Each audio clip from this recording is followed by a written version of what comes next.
আসসালামু আলাইকুম এভরিওয়ান। প্রিয় শিক্ষার্থীরা, আমরা আজকে রাজশাহী বোর্ড 23-এর একটা কোশ্চেন নিয়ে আলোচনা করব। তো দেখো, কোশ্চেনটা একটা চিত্র দেওয়া আছে অবতল দর্পণে, কারণ এই দর্পণের বাইরের দিকে পাড়া লাগানো আছে।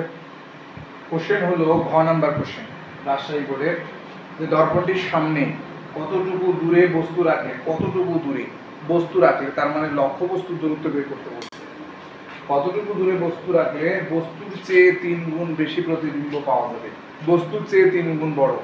তাহলে ধরো আমরা জানি বিবর্ধন m l prime by l, l prime by l এ বস্তুর দৈর্ঘ্য নিচে আছে, অর্থাৎ এটা হলো প্রতিবিম্বের দৈর্ঘ্য।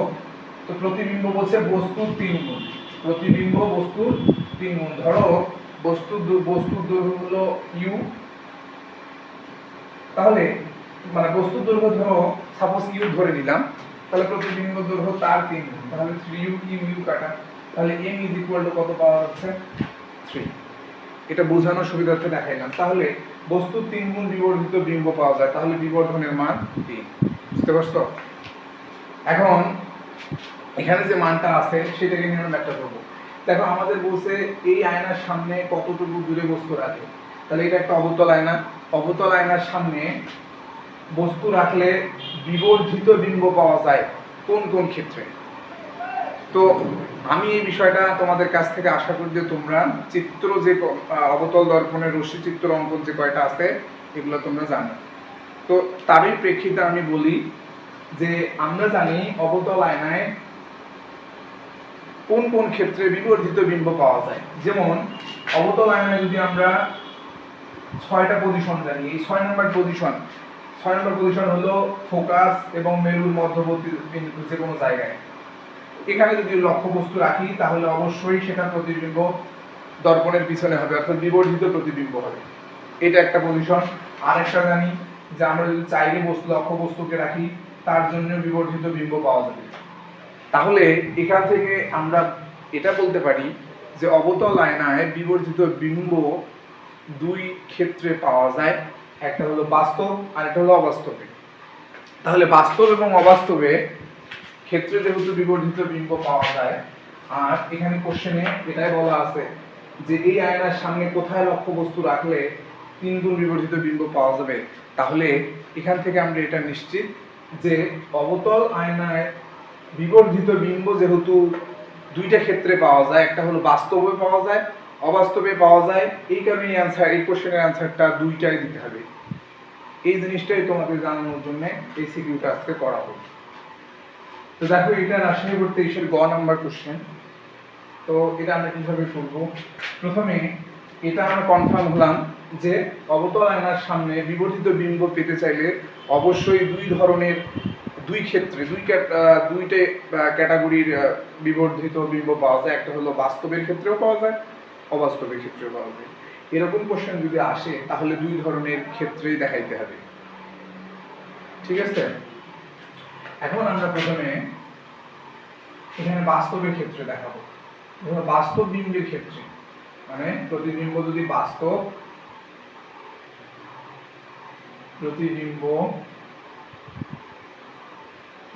ও উল্টো হলে, আমরা জানি অবতল আয়নায় প্রতিবিম্ব বাস্তব ও উল্টো পাওয়া যায়। উল্টো হলে একরকম, অবাস্তবের ক্ষেত্রে একরকম। সেটা তো একটু আগে দেখাইলাম যে অবাস্তবের ক্ষেত্রে বিবর্ধিত বিম্ব পাওয়া যায় দর্পণের পিছনে, আর বাস্তবের ক্ষেত্রে বিবর্ধিত বিম্ব পাওয়া যাবে দর্পণের সামনে। তাহলে যেহেতু অবতল আয়নায় এই 2 ক্যাটাগরিতেই পাওয়া যায়, এই কারণে এই কোশ্চেনের অ্যানসারটাতে শুধু একটা দেখালেই হবে না। তাহলে বাস্তব উল্টা বিম্বের ক্ষেত্রে আমাদের বিবর্ধনের মান কত হচ্ছে এটা মনে রাখবা তোমরা, যে অবতল আয়নায় বাস্তব বিম্ব হলে m এর মান হয় নেগেটিভ। অবতল আয়নায় বাস্তব বিম্ব হলে m এর মান নেগেটিভ হয়। তাহলে যেহেতু প্রতিবিম্ব বাস্তব, তাহলে m এর মান কি হবে? নেগেটিভ হবে। এখন আমরা এখান থেকে আমরা জানি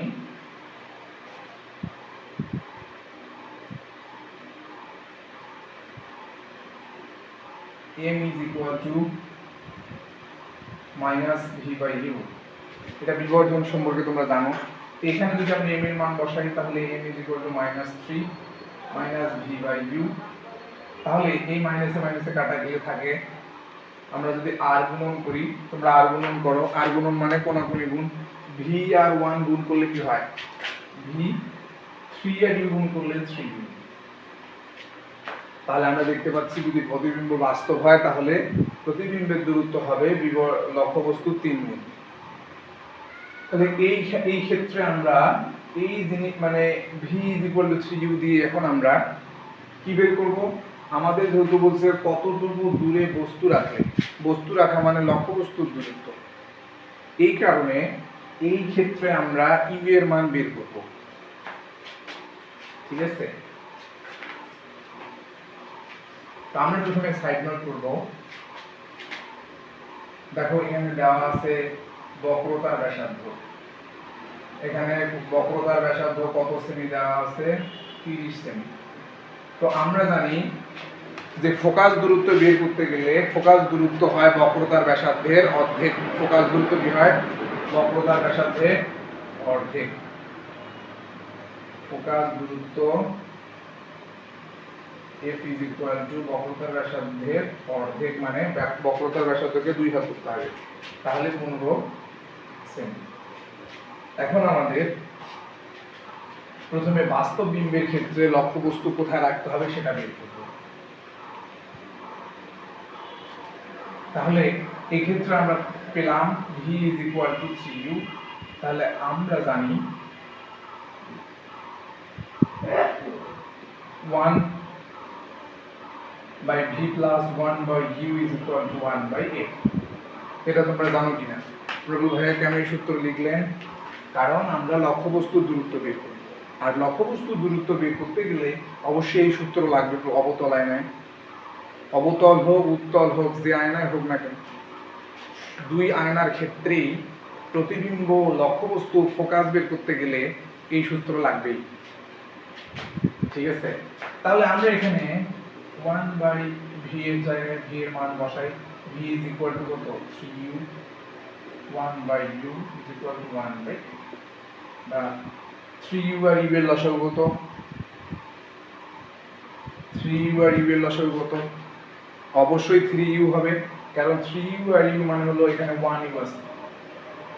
তাহলে 3 আর 1 এর লসাগু কত, 3 আর u। তাহলে আমি আশা করি যে তোমরা লসাগু সম্পর্কে জানো। তাহলে এখানে লসাগু হবে 3u। 3u দেওয়ার পরে এই 3u লসাগু ভাগ প্রথম ভগ্নাংশের হর, ভাগ করলে কাটলে 1 থাকে। তাহলে এই 3u আর এই 3u কাটলে কত হচ্ছে 1 প্লাস এই 3u আর u। তাহলে আমাদের নিয়ম হলো লসাগু ভাগ ভগ্নাংশের হর। তাহলে লসাগু ভাগ ভগ্নাংশের হর কাটলে কত থাকে, 3 থাকে। তাহলে ওই 3 যে 3 পাওয়া গেল তার সাথে 1 গুণ করলে 3 হয়। এই পর্যন্ত আশা করি বুঝছো। তো একটু বিষয়টাকে ভালোভাবে এক্সপ্লেন করতে গেলে একটু সময় লাগবেই, তো তোমরা একটু ধৈর্য ধরে দেখো। এখানে আমরা 1 বাই f এর মান 15 লিখি, কারণ f এর মান 15 আছে, বা 3 আর 1 এ 4 by 3 is equal to 1 by 15। এই পর্যন্ত আশা করি বুঝছো সবাই। তাহলে আমরা এখানে ইউ এর মান যেহেতু বের করব, তাহলে আমরা ইউ এর মান লিখতে পারি। দেখো এই 3u আর 1 গুণ করলে 3u হয়, 4 আর 15 গুণ করলে 4 15 এবং 60, বা u is equal to 60 by 3। তাহলে 60 ভাগ 3 দিলে কত হয়, 20। তাহলে 20 সেন্টিমিটার। অতএব অবতল আয়নায় বাস্তব বিম্বের ক্ষেত্রে লক্ষ্যবস্তুকে 20 সেন্টিমিটার দূরে রাখতে হবে। এভাবে জাস্ট এই ট্রিক্সটা ফলো করে এই রকম কোশ্চেনের অ্যান্সার তোমরা করতে পারবা। যেটা মনে রাখবা যে অবতল আয়নায় সামনে যেহেতু লক্ষ্যবস্তু রাখলে বিবর্ধিত বিম্ব দুই ক্ষেত্রে পাওয়া যায়, একটা বাস্তব বিম্ব পাওয়া যায়, অবাস্তবও পাওয়া যায়। এই জন্য এই অ্যান্সারটা দুইটা হবে, একটা অ্যান্সার লেখা যাবে না। তাহলে এভাবে তোমরা প্রথমটা বের করবা। এখন পরবর্তীতে বলা আছে, আবার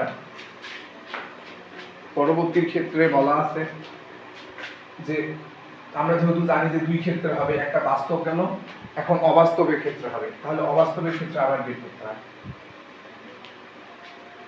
তো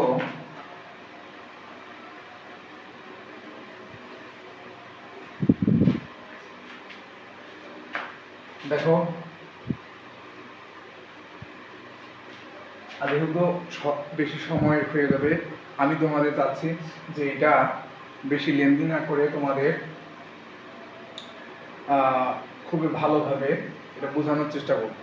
এই জন্যে তোমরা করবা কি, যে জিনিসটা আমি করাবো তোমরা একটি স্ক্রিনশট দিয়ে নিবা, তাহলে বুঝতে সুবিধা হবে। তাহলে এবার আমরা অবাস্তব বিম্বের ক্ষেত্রে, তাহলে প্রতিবিম্ব অবাস্তব ও সোজা হইল। আশা করি যে তোমরা এই বিষয়টা জানো যে অবতল আয়নায় 6টা ক্ষেত্র আছে, 6 ক্ষেত্রে 6 ধরনের প্রতিবিম্ব হয়। তো অবতল আয়নায় অবাস্তব প্রতিবিম্বের ক্ষেত্রে আমরা কি করবো, বিবর্ধনের মান কত হবে, যেহেতু বিবর্ধন 3 গুণ বলছে তাহলে 3 হবে। কিন্তু আমরা একটা জিনিস জানি যে অবতল আয়নায় বিবর্ধনের মান -3 হবে না +3 হবে, সেটা আমরা মনে রাখবো। যে উত্তল আয়নায়, অবতল আয়নায় বাস্তব ক্ষেত্রে হয় মাইনাস, আর অবাস্তবের ক্ষেত্রে হয় প্লাস বিবর্ধনের মান, এটা আমরা মনে রাখবো। তাহলে এখানে যদি বিবর্ধন 3 হয়, তাহলে আমরা জানি এখানে আমরা আবার ভি এর মান বের করে নিব। আমরা জানি কেন ভি এর মান বের করব, কারণ আমরা এই সূত্রে ভি 1/v 1/u = 1/f, এই তিনটা রাশির মধ্যে, তিনটা চলকের মধ্যে আমাদের দুইটা চলক জানতে হবে। তো f তো আছেই, কিন্তু u এর মান বের করতে হবে, তাহলে অবশ্যই ভি জানতে হবে। এই জন্য আমরা আগে ভি বের করব।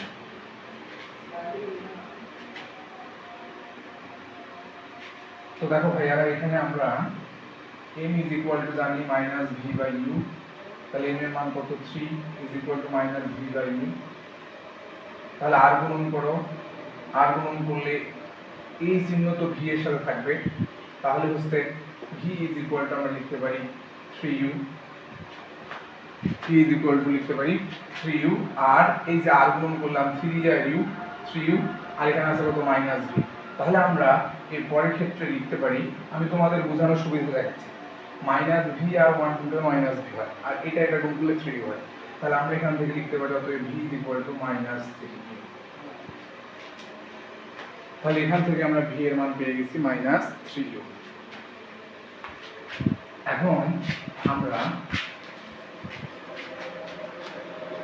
এখান থেকে আবার আমরা v এর মান পেয়ে গেছি, u এর মান বের করব, কারণ এটা এখন অবাস্তব আয়নার ক্ষেত্রে। তাহলে আমরা জানি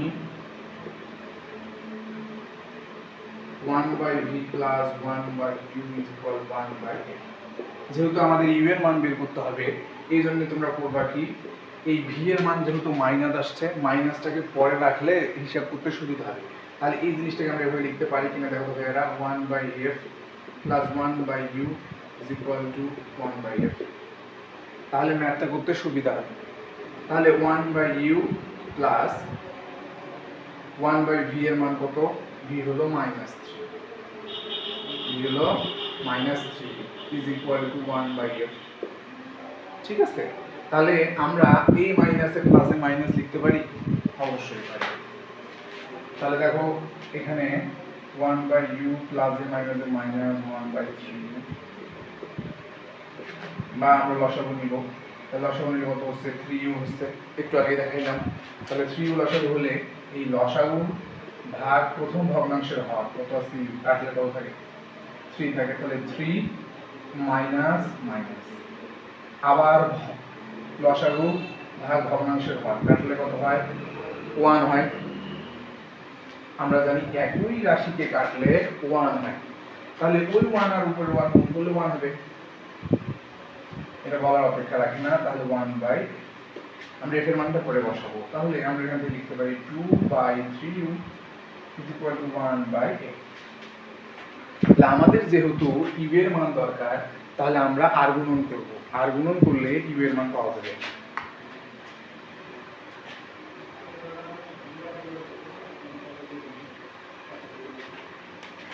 তাহলে 3u = 2f, আর গুণ করো, এটা গুণ এটা, তাহলে u এর মান বের করতে গেলে 2f, এখানে 3 গুণ আছে, এদিকে ডানে আসলে ভাগ হবে।